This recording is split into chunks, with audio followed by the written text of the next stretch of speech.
ancient deity from Mesopotamian. Iškur or Iškur Adad, Mesopotamian storm god associated with both life-giving and destructive property of rain and flooding. Rain and flooding. Oh, he is also associated with ENLIL. Yeah, ENLIL, the storm, flood, and raining god. That would be Zeus. Zeus is ENLIL, right? It's the storm god in the Greek, is it? The Greek or Roman? I'm not sure. He is the storm god, Zeus. He is this old man here, old fast. He is the god of storm. Okay, the one who sends flood and sends cataclysm here and you screw everybody, just say screw, and then everything's destroyed. If when he's stressed it out, he just go around sending flood. That is ENLIL, also known as Iškur, something like that. Was known as Adad. It's a Syrian stela from Maslanstone, northern Syria. It's ENLIL, Zeus. Sumerian Iškur and its Akkadian counterpart Adad, the early stage were storm gods, ambivalent figures whose intervention might either benefit or harm humankind.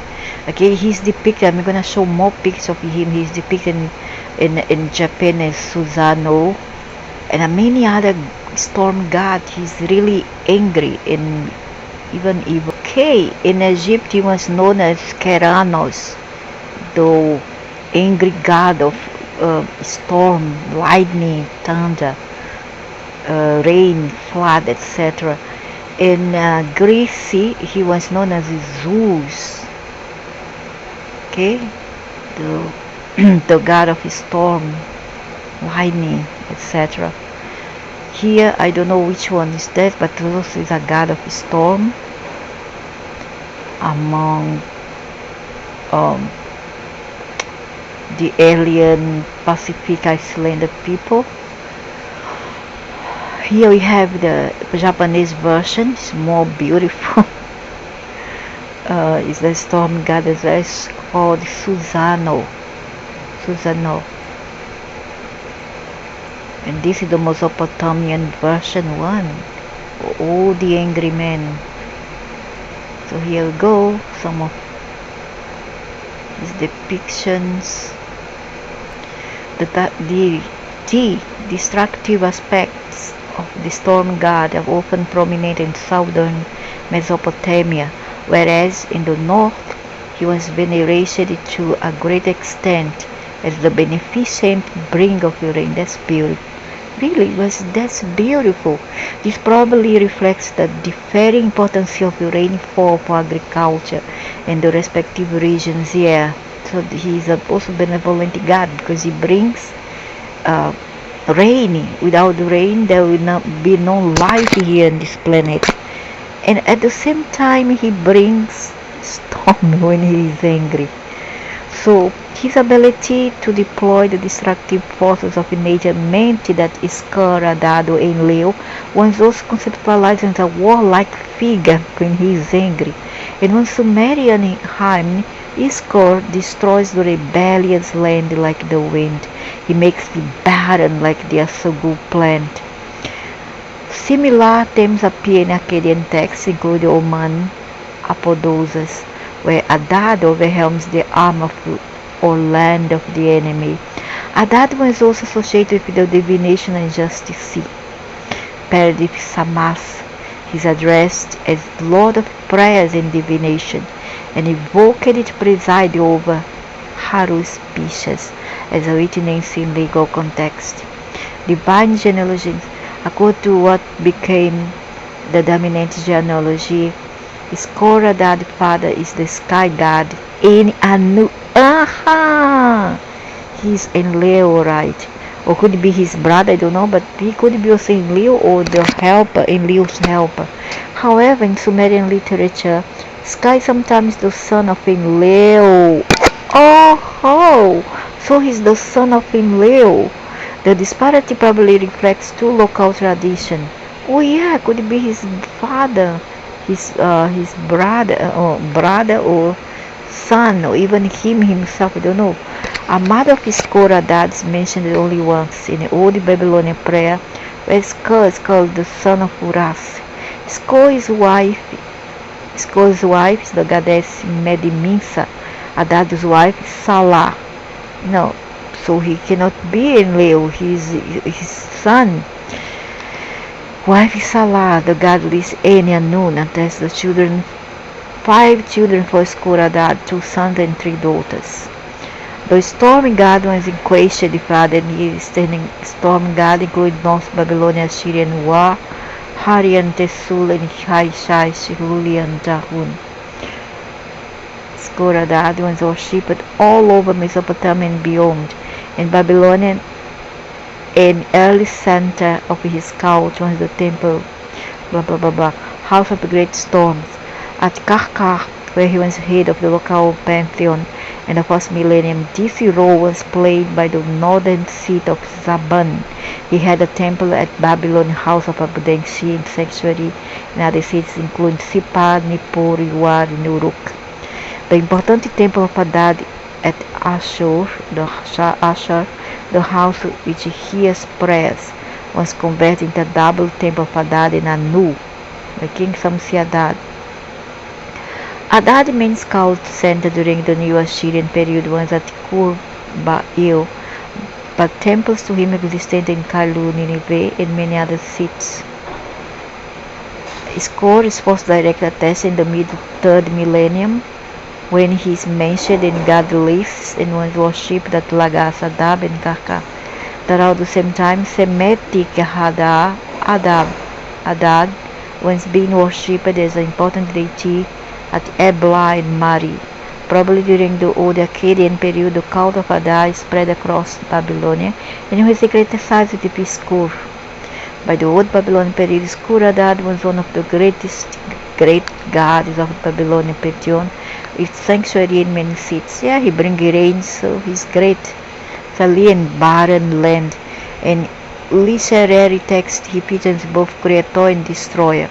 He's the bringer of plant and key in the world order. In Kaya in the world order. So he's Enlil. If he's the destroyer, he's Enlil. Could be also his son. And any marker and the Lord of Arata, he causes a storm that makes wheat grow on the barren mountainside. Elsewhere, his violence is emphasized. In a praise poem for Sulgi, the king proudly declared that he was unafraid when thunder and storm made the earth quake. Ooh! And the Iškur roared in the broad heaven. He also brings earthquake. While in the old Babylonian standard Babylonian version of the poem, Atrahasis, Hadad causes first drought and famine, and then the flood which to wipe out mankind. So he brings flood, he brings this drought, earthquake, and all the tragedy and calamities here. Hadad also occupied a high position in the Assyrian pantheon, and his temple at Ashur is already attested early in the 2nd millennium. The double temple is replaced to remain a prominent place of worship, and was restored by many later rulers, including Tiglath-Pileser, which states made one's walls suitably radiant like the rise of the star. First millennium literary text shows Iškur Hadad in his customary roles. He is evoked to protect crops from storms, but also to bring fertility and prosperity, and a prayer from Sargon's capital, Dur-Sarugin, bring the rains from heavens and the floods from underground in good season. Make his subject lie down and save pastures amidst plenty and abundance. A continued link with Haru's spice is clear from Hadad's appearance in divine prayer, Oh, so he listened to me. If he's really the god of rain, when I ever ask for rain, she comes. So he likes me. I don't know.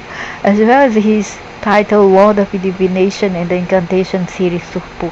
Whenever I call for rain, after a few minutes, start boom, boom, boom, and it starts to rain.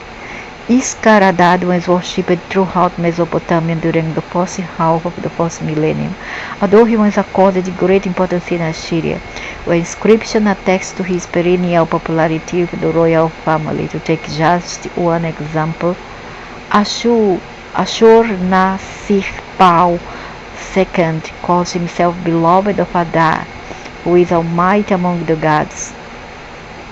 In Babylonia, he was no longer one of the highest ranking deity. I think he liked me, but one time I was struck by lightning. In the hill where I am, it's a capital word of lightning. And as I take my kids to school at 7 a.m., out of nowhere started a storm, and then a lightning touched a nearby tree, and then touched the umbrella that I was holding to protect my son. He was 7-year-old. He was 8-year-old. I protect him with the umbrella touched me, then the lightning go through my shoulder to my heart, and I go through my son's hand. But lucky, nothing much happened, but I stay for years with heart problem, kidney problem, etc. when I was struck by that lightning. Okay, it was 1993, around this time. Luckily, I didn't bring my small one, the third child.